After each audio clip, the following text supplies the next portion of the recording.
집주인들이 쾌재를 부른다. 한 달 새 2억이 올랐다. 여러분, 이 말이 맞을까요? 한 달 새 진짜 2억이 올랐을까요? 실제로 말입니다, 여러분.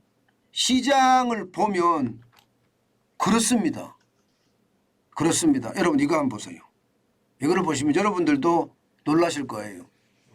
잠시 렐스 최저가 대비 상승액이 2억 3천만 원이에요. 그러니까 2022년 최저가 대비 그 이후에 올란 가격이 2억 3천만 원이 올랐다는 겁니다. 잠실 헬스만 그런 것이 아닙니다. 여러분 이거 한번 보세요. 잠실 주공 5단지입니다. 2022년 최저가가 22억 6,600만 원이었습니다. 그런데 2023년 1월에 24억 4,600만 원에 거래가 됐습니다.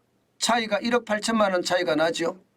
잠실 헬스는 2022년 19억에서 2022년 12월에 21억 3천이니까 2억 3천만 원이 차이가 나는 거고요. 또 트라지움이 있습니다. 트라지움. 이것은 17억 9천만 원이 18억 5천만 원이 됐으니까 1억 6천만 원이 차이가 나나요? 1억 6천만 원. 헬리오시티는요. 16억이 17억이 됐습니다. 그러면 1억 차이가 또 나죠. 이게 서울에서만 일어나느냐 송파구에서만 일어나느냐 이것은 아닙니다.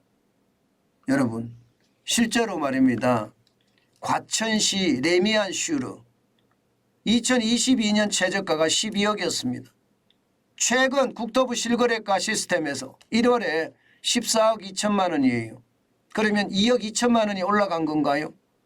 마찬가지로 경기도 광명시의 철산 레미안 자이 2022년 최저가가 7억 8천이었습니다.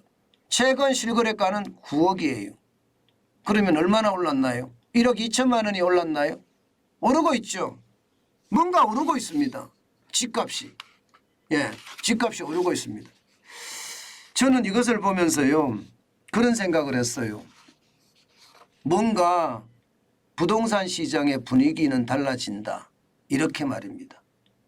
분위기는 달라진다는데 제가 지금까지 여러분들에게 말씀드린 것은 계속 떨어진다고 말씀을 드렸잖아요. 그런데 지금 말하는 것은 올랐다고 말씀하니까 너 뭐 어떻게 이야기하는 거야? 그렇게 이야기하면 돼? 이렇게 이야기할 수 있습니다. 근데 제가 오른 것만 가지고 이야기하려고 하는 게 아닙니다. 이것은요 어쩌면 말입니다. 이 지표를 보면 저게 뭐지 이런 생각을 할 수밖에 없어요. 이 지표가 뭐냐. 서울 양천구 목동 신시가지 1단지 전세가 얼마나 떨어졌는지를 나타내 주는 지표입니다. 2019년 12월 31일에 12층이 11억 7천만 원이었습니다. 그런데 2023년 1월 17일에 전세가가 4억 5천만 원이에요. 62% 빠졌습니다. 7억 2천만 원이 빠졌어요. 10층이면 거의 비슷한 층이에요. 전세가 쭉쭉 빠지고 있다는 뜻이에요. 62%나. 그런데 이게 양천구 목동 신시가지 아파트 여기만 이렇게 올라갔느냐 여기만 이렇게 떨어졌느냐 아닙니다. 서울의 대치동 엄마 아파트 같은 경우도 52%가 떨어졌습니다. 전세가율이 굉장히 많이 떨어지는 거예요. 전세가율이 보면 2022년 12월에 52.92%잖아요. 2023년 1월에 되면 이게 또 내려갑니다. 전세가율이 내려가는 속도가 보면 2009년에 38.18%하고 좀 비슷하게 내려가는 거죠. 여기에다가 2016년 6월에 75.07% 이렇게 기록했던 거 갭 투자가 가능한 이야기죠. 이때는요. 그런데 지금은 전세가율이 내려서 52.92%. 아마 이대로라면 2023년엔 더 내려갈 거라는 게 시장의 예측입니다. 그러면 여러분 그러면 전세가라는 게 사실은 집값의 바로미터라고 이야기하잖아요. 선행지표라고 하잖아요. 그러면 지금 수도권의 집값이 뭐 2억씩 올라가고 송파구의 집값이 2억씩 올라가는 건 뭐냐? 이렇게 말할 수가 있잖아요. 일단 시장은요. 데드캣 바운스라고 혹시 주식 용어인데 들어보셨죠? 데드캣 바운스, 죽은 고양이가 튀어오르는 거. 예, 다시 말해서 일시적으로 오르는 것일 뿐이다.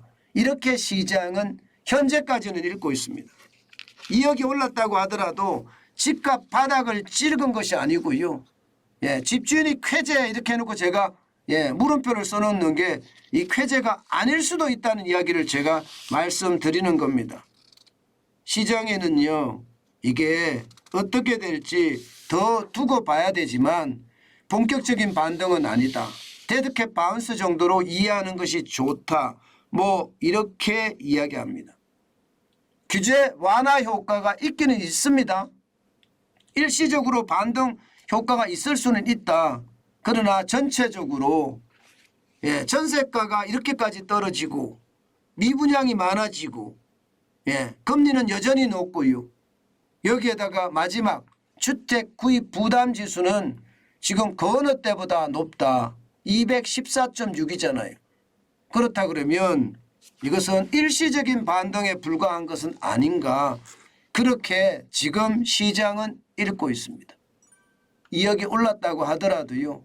시장의 분위기는 일시적 반등, 데드캣 바운스다. 죽은 고양이가 뛰어오른다는 뜻이니까 그죠? 그만큼 시장의 분위기는 일시적 반등에 방점을 두고 있다는 뜻이에요. 저는 여러분들에게 말씀드리고 싶은 것은 늘 제가 말씀을 드리지만 제일 중요한 게 임장을 하시라는 말씀을 많이 들어요. 제가 반드시 필요하기 때문입니다. 임장은요 어쩌면 말입니다. 여러분들 자산을 늘려주는데 크게 기여할 겁니다. 현장 답사하는 게 임장이란 말이 현장 답사거든요. 내가 가고 싶은 지역에 집값에 내가 적응하는 단계거든요. 어느 때보다 지금 내가 가고 싶은 지역에 들어가서 적응을 해가는 단계 반드시 필요하다고 생각을 합니다. 앞으로 2년 동안 집값이 떨어지든 3년 동안 집값이 떨어지든 그것은 솔직히 아무도 모릅니다. 그렇지만 현재 이 시점에서 보면 말입니다. 아직까지는 떨어진다. 그러면 내가 가고 싶은 곳에 매물은 언제까지 나올 것인가. 그것을 감안해 가면서 시장에 대한 판단은 하시는 게 좋을 것 같다. 저는 늘 말씀드리지만 내가 가고 싶은 지역은요. 조금 비싸다고 하더라도요. 매물이 나올 때 사는 것이 좋다. 그 말씀 제가 꼭 드립니다.